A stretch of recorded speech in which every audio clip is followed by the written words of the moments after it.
Today, we're here with Dr. Diane Gehart. She is a licensed therapist and author of over 14 books and a professor. And today, we're gonna find out how she went from a licensed therapist with over 30 years of experience to a full-time course creator. Don't think about it, just do. You know you got it. Stay cool, so don't sweat it. Now find your groove. No rules, just shake it up. So cool when you turn it up. Do you just live it up? Now find your groove. All right, so here we are. Why don't you tell the audience a little bit about who you are and where we're at today? Okay, well, I'm Diane Gehart. I have been a professor for 27 years in the area of mental health. Okay. I'm a licensed marriage family therapist, licensed professional counselor in 4 different states. And I also, 4 years ago, started an institute that trains therapists, a postgraduate training institute called the Therapy That Works Institute. Wow, that's incredible. And where are we at today? This is beautiful out. We are here at Westlake Village on Westlake itself, down by the yacht club. And certainly one of my favorite places to hang out. So the coolest thing, we met at this time last year in Austin at Kajabi Hero Live, and we're walking around just enjoying the booths and watching all the keynotes, and we ran into each other, and you're like, hey, I want to meet some people, and I was like, we need to meet some people. It was the first day, which is crazy because that was a year ago. Yeah. And you told us a little bit about what you were doing at the time.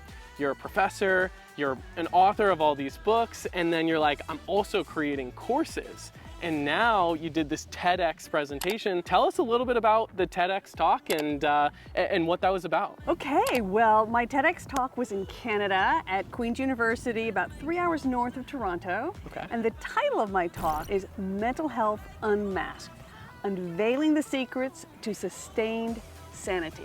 And so it's about mental health. It actually includes a whole critique of the mental health field. I've been a professor for 27 years. I've written tons of books, and I actually think we're doing it all wrong. So that's what my TED Talk's basically about. So the first half kind of looks at the problems, look at what I consider the solution. So a unifying framework for psychotherapy. But then the second half of my talk is really just for everybody who wants to live a healthier, happier life.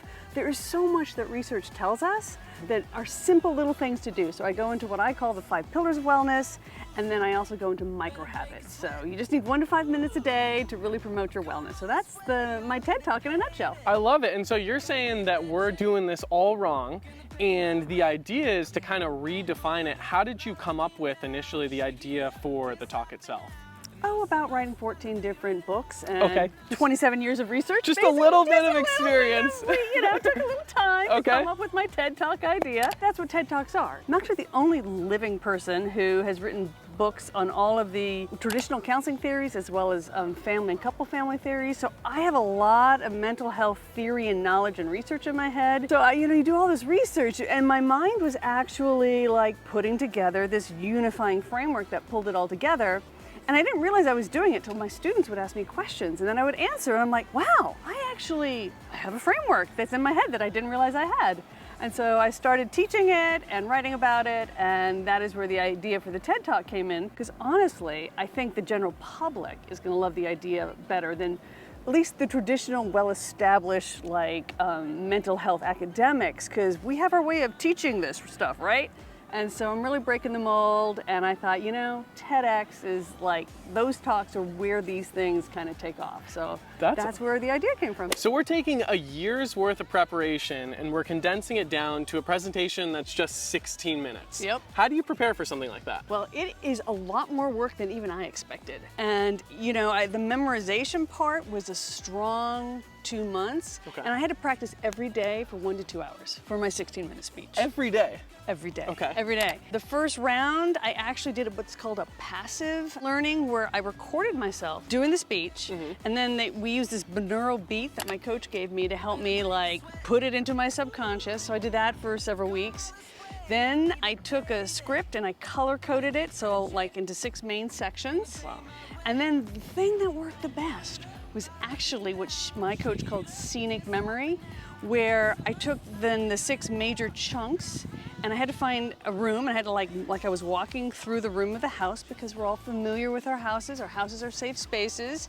And I had to find, 3 to 6 objects in every room that would connect to what I was talking about. Let's see, so, I start in my backyard and I talk about a surge of mental health, and that's my waterfalls from my pool, right? I talk about a glimmer of hope, and those are the palm trees where the sunlight hits at 5 o'clock, the golden hour right there. Wow. I work in my backyard, so, I talk about being a professor, so that's where my podium is. And I walk in, I talk about 500 different theories, and that's my toaster oven that goes to 500. I really had to stretch. It only goes to 450. It's the honest to God truth, but I still that's the 500. Yeah. So, and at first when she told me about this, I'm like, I'll humor her, I'll try it, but it really made a difference. And the idea is you're gonna get up there, you're memorizing this long speech, you got this huge audience, lights, it's super tense, and chances are at some point you're gonna go blank, and you just have to ask yourself, what room am I in? What object's here? And then you grab your speech from there. So you recently retired as a professor. Yep. And you're transitioning to a full-time course creator. Yep. Did you ever think that you would be in a position building online courses for a living? No, absolutely not. It was totally the pandemic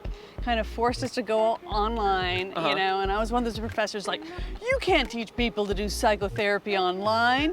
And, pandemic happened, we all had to do it, and I was blown away. I'm like, oh my God, we can do so much here online. I really fell in love with it. And so that's really where I saw the possibility. And I happened to have a mentor who taught me how to write all these books. He's my book writing mentor, also does online courses. And he'd be like, Diane, you should do online courses. He's been telling me that for a decade. And then finally the pandemic, I put all the pieces together. And of course he had another online course on course creation. Yeah. And that's how I got started. And so it's been an incredible journey. I did use one other platform that shall remain nameless before I fell in love with Kajabi. I now consider myself a full Kajabi ninja. And I love Kajabi. It's like a happy place for me. I love creating the web pages, and I love how everything is integrated. So I started teaching it. It was during the pandemic. I started teaching these online courses for therapists because we all need continuing education units, right? Yeah. And I saw this is such an incredible thing. Let me do this, and created a community. And I just really enjoyed teaching outside the university, because university you got to grade people. There's a bureaucracy and all these rules. And we're online, it was like free. Everyone's there because they want to be there.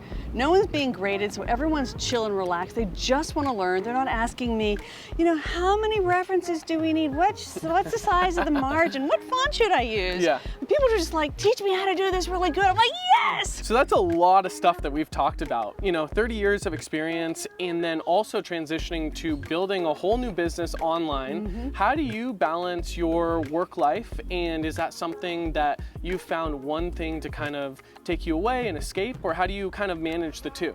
Wow, that's a great question, because I am a single mom. I have a 10 and 14-year-old boys, and let's see, it was during the pandemic, so they must have been something like, I don't know, 6 and 10 when I got started with all of this. And I was very intentional, because I wasn't going to leave my full-time gig, that's health insurance and everything we needed to live. I actually found teaching online energizing.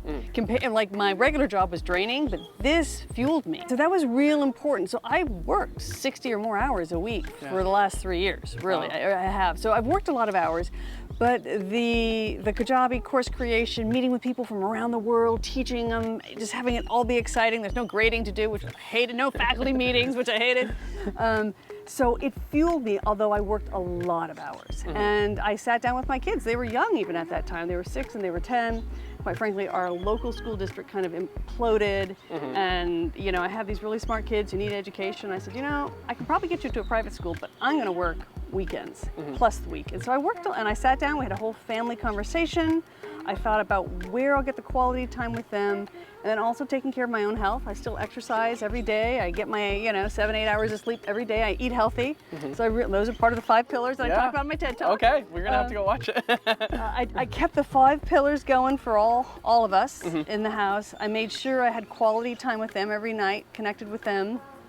But I worked a lot for about 3 years until I felt like secure enough to be able to stop the full-time work and do this course creation. I also have a private practice, and I still have my books, so it's not like I'm not doing anything. Yeah. But now I'm doing what I love. What advice would you have for an entrepreneur just setting out on this journey, getting started, whether it's online courses or just a venture that they want to pursue on their own? What advice would you have for an entrepreneur starting out? Well, I would say the most important thing is just stick with it. And I think all of us, we get started, we're learning all these crazy new skills, you get frustrated, the software, you can't get it to do what you want it to do, right? There's times I'm screaming at, Kajabi, then I finally discovered, oh, there's the normal paragraph, it's a block, I couldn't find it, right? Just keep going and moving forward. Start smaller than you think you can handle.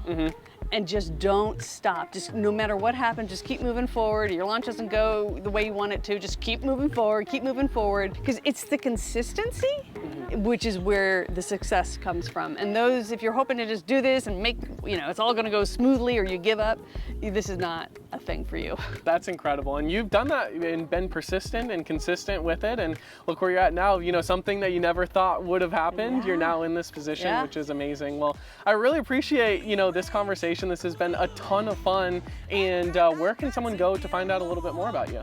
Absolutely. So you can go to dianegehart.com, DIANEGEHART.com. And if you're a therapist, you can go to the therapythatworksinstitute.com and get those therapy classes there. Fantastic. Thanks so much for coming out. Thank you.